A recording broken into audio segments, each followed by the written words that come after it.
உயிர்த்தெழுந்த இயேசு கிறிஸ்துவின் வல்லமை ஊழியங்கள் வழங்கும் வசனப் பெட்டகம். இயேசுவே கர்த்தர். இயேசுவையே தேவன் ஆண்டவரும் கிறிஸ்துவுமாக்கினார். இயேசுவே ராஜாதி ராஜா, கர்த்தாதி கர்த்தா. கிறிஸ்துவே மரித்தோர் மேலும் ஜீவனுள்ளோர் மேலும் ஆண்டவர். கிறிஸ்துவே போதகரும் ஆண்டவருமாயிருக்கிறார்.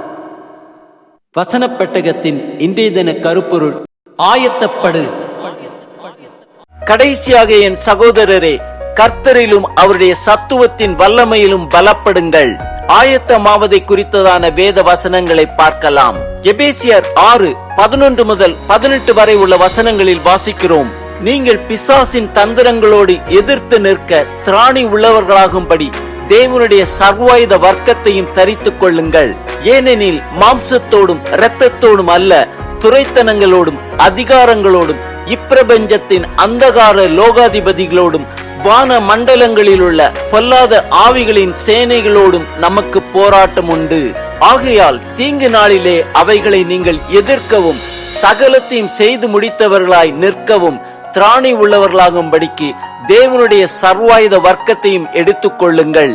சத்தியம் என்னும் கச்சையை உங்கள் அறையில் கட்டினவர்களாயும் நீதி என்னும் மார்க்கவசத்தை தரித்தவர்களாயும் சமாதானத்தின் சுவிசேஷத்திற்குரிய ஆயத்தம் என்னும் பாதரட்சையை கால்களிலே தொடுத்தவர்களாயும் பொல்லாங்கன் எய்யும் அக்னியாஸ்திரங்களை எல்லாம் அவித்து போடத்தக்கதாய் எல்லாவற்றுக்கும் மேலாக விசுவாசம் என்னும் கேடகத்தை பிடித்துக் கொண்டவர்களாயும் நெல்லுங்கள். இரட்சணியம் என்னும் தலைச்சீராவையும் தேவ வசனமாகிய ஆவியின் பட்டயத்தையும் எடுத்துக் கொள்ளுங்கள். எந்த சமயத்திலும் சகலவிதமான வேண்டுதலோடும் விண்ணப்பத்தோடும் ஆவியினாலே ஜெபம் பண்ணி அதன் பொருட்டு மிகுந்த மன உறுதியோடும் சகல பரிசுத்தவான்களுக்காகவும் பண்ணும் வேண்டுதலோடும் விழித்துக் கொண்டிருங்கள். 1 தெசலோனிக்கேயர் 5:5 முதல் 8 வரை உள்ள வசனங்களில் வாசிக்கிறோம்: நீங்கள் எல்லாரும் வெளிச்சத்தின் பிள்ளைகளும் பகலின் பிள்ளைகளுமாயிருக்கிறீர்கள். நாம் இரவுக்கும் இருளுக்கும் உள்ளானவர்கள் அல்லவே. ஆகையால் மற்றவர்கள் தூங்குகிறது போல நாமும் தூங்காமல் விழித்துக் கொண்டு தெளிந்தவர்களாயிருக்க கடவோம். தூங்குகிறவர்கள் ராத்திரியிலே தூங்குவார்கள், வெறி கொள்ளுகிறவர்கள் ராத்திரியிலே வெறி கொள்ளுவார்கள். பகலுக்குரியவர்களாகிய நாமோ தெளிந்தவர்களாயிருந்து விசுவாசம், அன்பு என்னும் மார்க்கவசத்தையும் இரட்சிப்பின் நம்பிக்கை என்னும் தலைச்சீராவையும் தரித்துக் கொண்டிருக்க கடவோம். 2 தீமோத்தேயு 2:15 வாசிக்கிறோம்: நீ வெட்கப்படாத ஊழியக்காரனாயும் சத்திய வசனத்தை நிதானமாய் பகுத்து போதிக்கிறவனாயும் உன்னை தேவனுக்கு முன்பாக உத்தமனாக நிறுத்தும்படி ஜாக்கிரதையாயிரு. 2 தீமோத்தேயு 4:2 வாசிக்கிறோம்: சமயம் வாய்த்தாலும் வாய்க்காவிட்டாலும் ஜாக்கிரதையாய் திருவசனத்தை பிரசங்கம் பண்ணு. எல்லா நீடிய சாந்தத்தோடும் உபதேசத்தோடும் கண்டனம் பண்ணி கடிந்து கொண்டு புத்தி சொல்லு. 1 பேதுரு 3:15 வாசிக்கிறோம்: கர்த்தராகிய தேவனை உங்கள் இருதயங்களில் பரிசுத்தம் பண்ணுங்கள். உங்களில் இருக்கிற நம்பிக்கையை குறித்து உங்களிடத்தில் விசாரித்து கேட்கிற யாவருக்கும் சாந்தத்தோடும் வணக்கத்தோடும் உத்தரவு சொல்ல எப்பொழுதும் ஆயத்தமாயிருங்கள். 1 பேதுரு 5:8 வாசிக்கிறோம்: தெளிந்த புத்தி உள்ளவர்களாயிருங்கள், விழித்திருங்கள். ஏனெனில் உங்கள் எதிராளியாகிய பிசாசானவன் கர்ஜிக்கிற சிங்கம் போல் எவனை விழுங்கலாமோ என்று வகை தேடி சுற்றித் திரிகிறான்.